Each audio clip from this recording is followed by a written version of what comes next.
the wish you be the change you wish to see in the world by Mahatma Gandhi. Leave the world.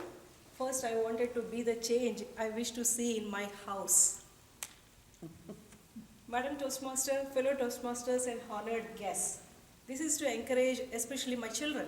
Nowadays, you know kids, right? Always gadgets and locking themselves in the weekends or vacation, whatever it is, locking themselves in the room. So my first motivation or whatever, driving force for these walks or runs is just to encourage my children to go out, see the sun, and do just at least a 1 mile run.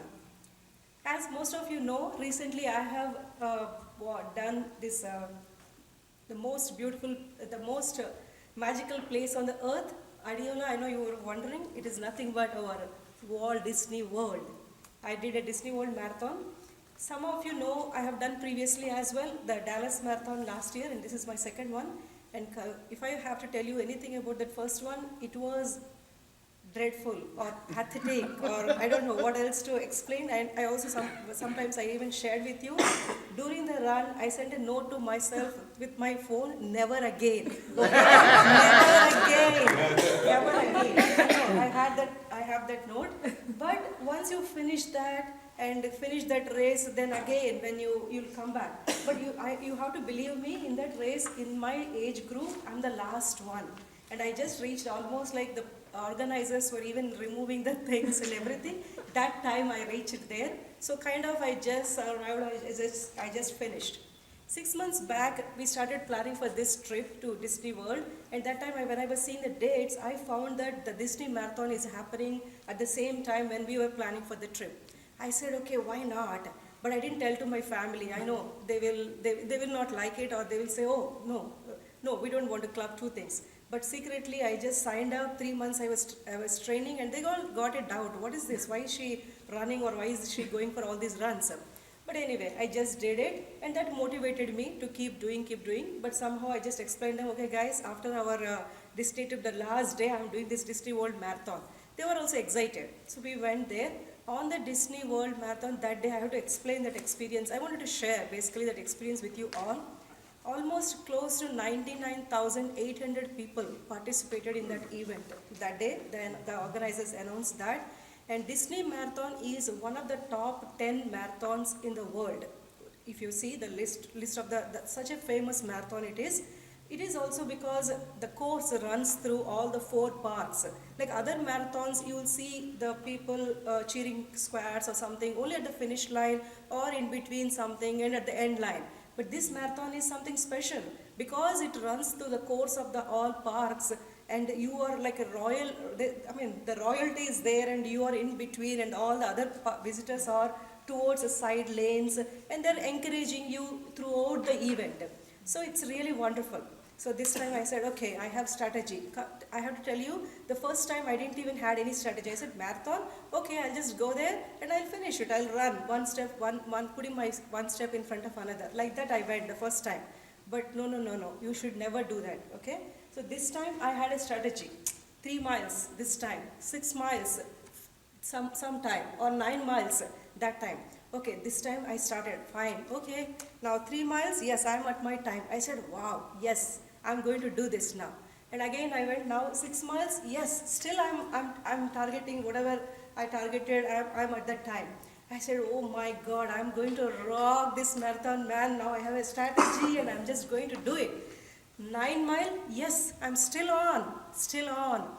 Mile 11 came, and that's all. I started that heat. First thing is, I forgot to mention to you, it was cold all the time, but suddenly on that particular day when we started the marathon itself, the climate was in 80s.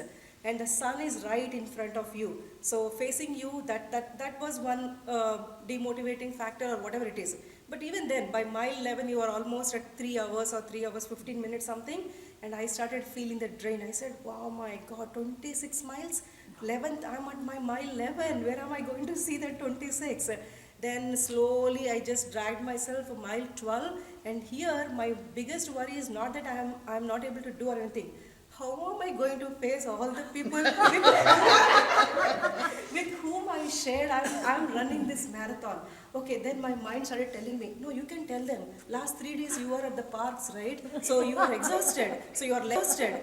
I got a cramp in my leg. So that's why, you know what? That's why I couldn't do. It's not that I cannot do, but that's why I cannot do. That's why I couldn't do. Or just don't tell them. The marathon went okay. Yeah, marathon went okay. Just tell them like that. So all this silly kind of, I'm telling myself, God, no, I don't want to think. I don't want to think, man, don't think. But still I went on. But somehow on that mile 13, I believe, one group, 20 to 25 people, a group came just next to me. They kind of pushed me kind of thing. Not pushed, but they just came like a force. I said, who is this? They have one leader, and what she's doing is they're just doing 1 minute run, 1 minute walk. 1 minute run, 1 minute walk. So that leader is doing that board up and down. Then I started going with them. I know they must have paid and everything. That's a paid group actually. I said, okay, they're not carrying me, right? I'm just running my with them. So let me just go. So followed them and they're all seeing me. Who is this girl? She just joined us. I said, forget it, I don't care. I just want to run with you. So then I went, then I saw 13, 14, 15, 16. And when I saw his 16th mile, I just got energized. I said, let me finish this 26th mile. So like that I finished, but the driving force also was my family is waiting at the finish line, right? Mm-hmm. So I want to see their faces and I just want to meet them. So that was one of the driving forces which made me, helped me to finish the race. But I want to tell you, 5 years back, I started in 2013, these runs and whatever. But before that, if you tell me even walk, I'll say, what, walk? No, let us take the car. I'm that kind of person who will see the parking spaces right in front of the door. My husband tells me they have to put a special parking just for you, something like that. Or nowadays what he does is he just drop me at the door, you go, I'll just park somewhere and come. I'll say, don't park far, I can't walk while coming back. Or I'll tell him, get the car, then I'll come. And even you won't believe, in Boston, my office, if anybody of you know, like Boston Fidelity office is in 245 Summer Street, right South Station. The South Station is 10 platforms and my office is on the 11th platform. In the ground floor, you can see the trains. So I'm used to that, like get up down the train, take the elevator, go up, that's it. And come, even here, Texas, when I came, not used to so much walking.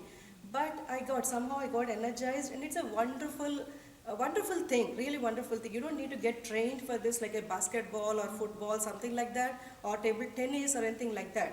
We have our own 2 legs, just walk or run and you will be just going to get that done.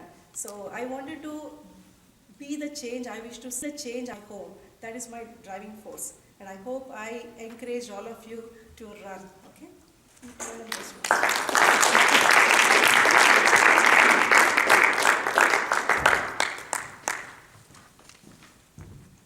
Thank you, Ms. Binder. Maybe I'll start running from